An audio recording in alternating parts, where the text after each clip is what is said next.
Olá pessoal, aqui é Geraldo Gonçalves e hoje vamos continuar falando sobre famílias empresárias. Mas antes de iniciar o nosso conteúdo, eu peço que deixe seu like, se inscreva no canal e compartilhe aí com seus amigos. Especificamente dentro de famílias empresárias, nós vamos falar hoje sobre a importância de profissionalizar a família empresária. Lógico que eu trouxe uma cola, um assunto importante, eu não posso deixar nada para trás. Eu escrevi um artigo sobre isso, publiquei no nosso blog, estou com esse artigo aqui exatamente para não deixar passar nada. Fique até o final e você irá se surpreender com esse rico material que nós vamos conversar aqui e agora. Pois bem, por que profissionalizar a família empresária? Pois bem, o empresário, o fundador, ele tem que se preocupar, primeiramente, e ele faz isso com a empresa, com o desenvolvimento, e a coisa vai crescendo, se espera que assim o seja, mas há de se pensar sobre a questão da sucessão, sobre a questão da família, não é verdade? Porque não é importante lembrar, dono é só o fundador, é só a primeira geração, não é verdade? Quando vem então a segunda geração, que são os filhos, juridicamente a gente não chama de dono, a gente chama de sócios, E em questão de governança, é sempre importante lembrar, dono é a primeira geração, a segunda geração são sócios. E quem tem sócio, tem patrão, tem que dar satisfação. E esta, então, profissionalização que nós estamos falando aqui hoje, a profissionalização da família, ela tem que ser abordada com cuidado, não é verdade? Ela tem que ser abordada com cautela, porque isso pode gerar conflitos, Normalmente, o fundador tem mais de um filho ou tem mais de um sucessor, natural. E aí, gente, importante lembrar, nem todo herdeiro é um sucessor. Sucessor no sentido assim, de suceder, o fundador, de suceder o dono do negócio, de suceder a primeira geração, E aí é importante então que esse assunto seja tratado dentro da família, porque um dos grandes erros que eu vejo aqui, na minha atuação, isso reflete, de um modo geral com a maioria das famílias, é o fundador, o pai ou a mãe, escolher quem ele quer que irá tocar, que irá continuar aquela empresa. Isso não é interessante. É interessante que esta sucessão, que esse sucessor, ele emerja, ele surja entre os sucessores, entre os herdeiros, e não seja uma escolha do fundador, não seja uma escolha do sucedido. Por quê? Se for uma escolha do sucedido, uma escolha do fundador, isso pode não refletir a ideia dos herdeiros, a ideia dos sucessores. Então é importante que aquela pessoa, que aquele filho que irá assumir o local antes ocupado pelo pai, antes ocupado pela mãe, que ele tenha um livre trânsito entre os irmãos, Ou seja, que ele tenha uma notariedade, uma confiança, uma respeitabilidade, porque assim estará legitimando a posição dele, Então não se trata de escolha do sucessor, Trata-se de uma escolha natural que surgiu ali entre os irmãos. Aí sim, aquele sucessor estará legitimado para tocar, para continuar os negócios ali do fundador, os negócios da família empresária. Lembrando sempre, gente, isso é de extrema importância. Veja bem, 95%, isso mesmo, 95% das empresas existentes no Brasil são familiares, Mas esse número tão importante, mas ao mesmo tempo há um outro número que nos preocupa. Dessas empresas, ou seja, dessas 95%, há um índice brutal de mortalidade, de fechamento dessas empresas. Ou seja, de cada 100 empresas familiares que existem no Brasil, 75% não passam da primeira para a segunda geração. E o que normalmente acontece? Nem sempre é questão relacionada a dinheiro, ou a falta de dinheiro, a falta de capital de giro, ou a problemas de mercado, etc. Divergência entre os sucessores, divergência normalmente na segunda geração, que acaba acontecendo então esta mortalidade tão precoce. Então, gente, é importante que o assunto sucessão seja tratado dentro da família. Nós precisamos trazer a família para dentro do negócio.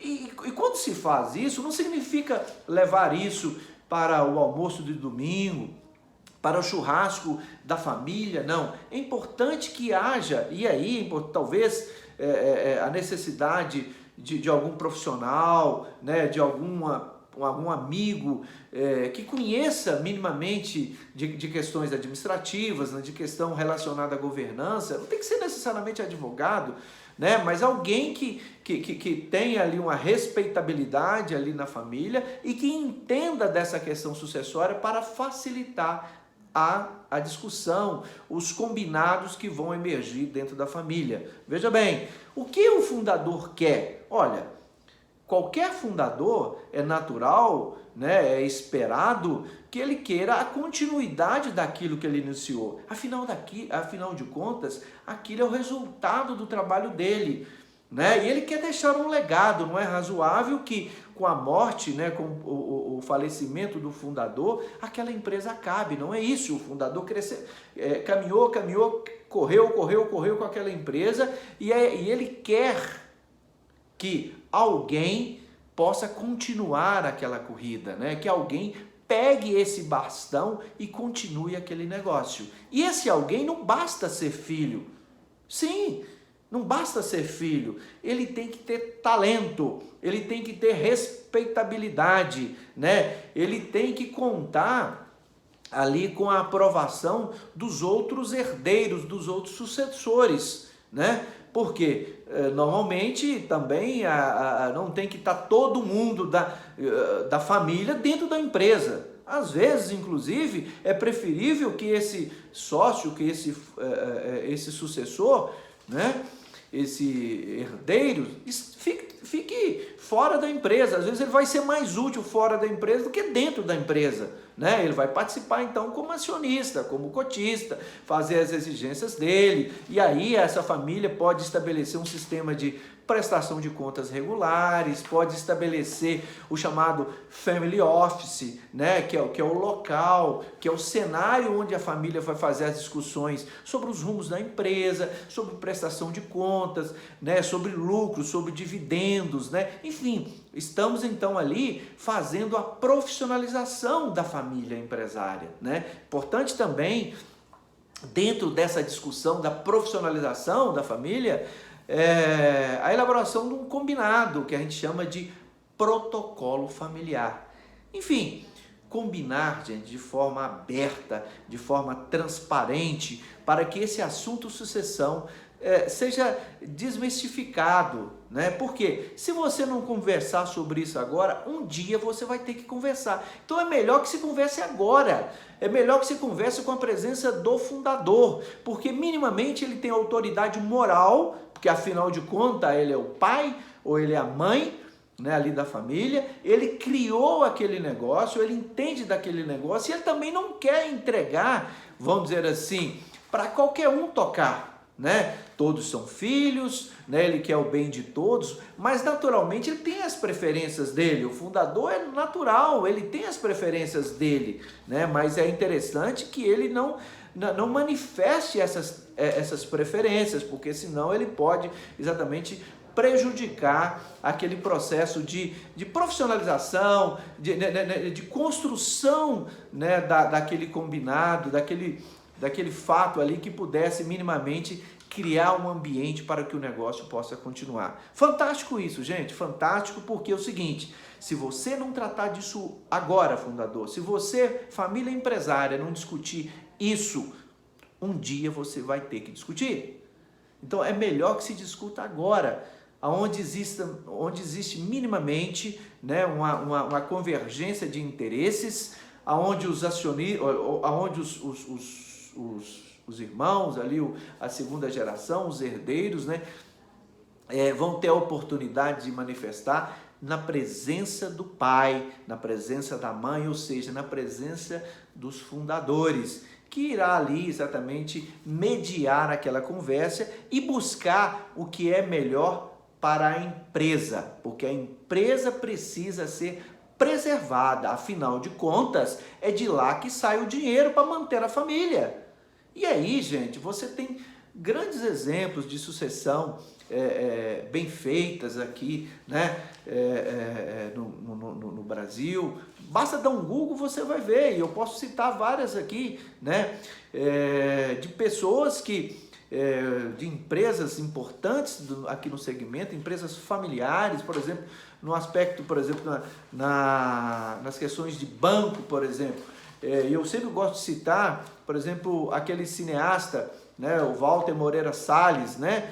Ele é da família empresária, ele é sucessor de instituição bancária, né? Mas ele me parece, e eu falo aqui muito respeitosamente, que ele é muito mais útil, né, como acionista independente lá da instituição, e ali ele pode então, né, vestir aquele chapéu, usar aquele chapéu de acionista ali nas reuniões que certamente eles devem fazer de forma independente, né? Ele não tem que estar necessariamente lá participando da instituição financeira, né? Certamente é muito mais independente para ele participar como acionista. E assim também vamos trazer aqui para a nossa realidade, para a nossa pequena empresa, para a nossa média empresa também, por que não, né, gente? A gente que minimamente criar essa cultura da profissionalização, conversa aberta, né, com os meus filhos, com a minha filha, com o meu genro, com a minha nora,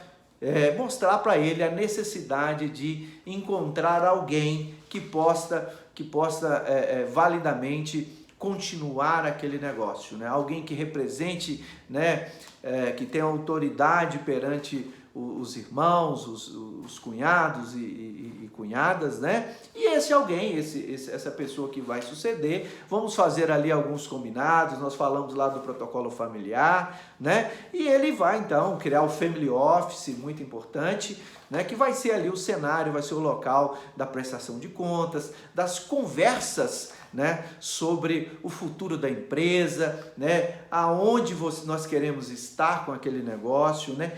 E aí sim, dar tranquilidade ao sucedido, dar tranquilidade ao fundador, dar tranquilidade a quem criou esse negócio, não é verdade?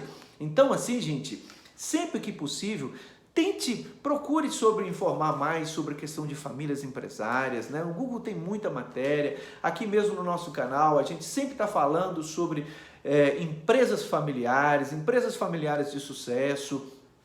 No nosso blog também, vários artigos lá sobre esse assunto, e certamente algum deles aí vai servir de algum modo aí para vocês. Desejo então sucesso para vocês, e mais uma vez, não se esqueçam de curtir esse vídeo, compartilhar e se inscrever no nosso canal. É isso, e até a próxima!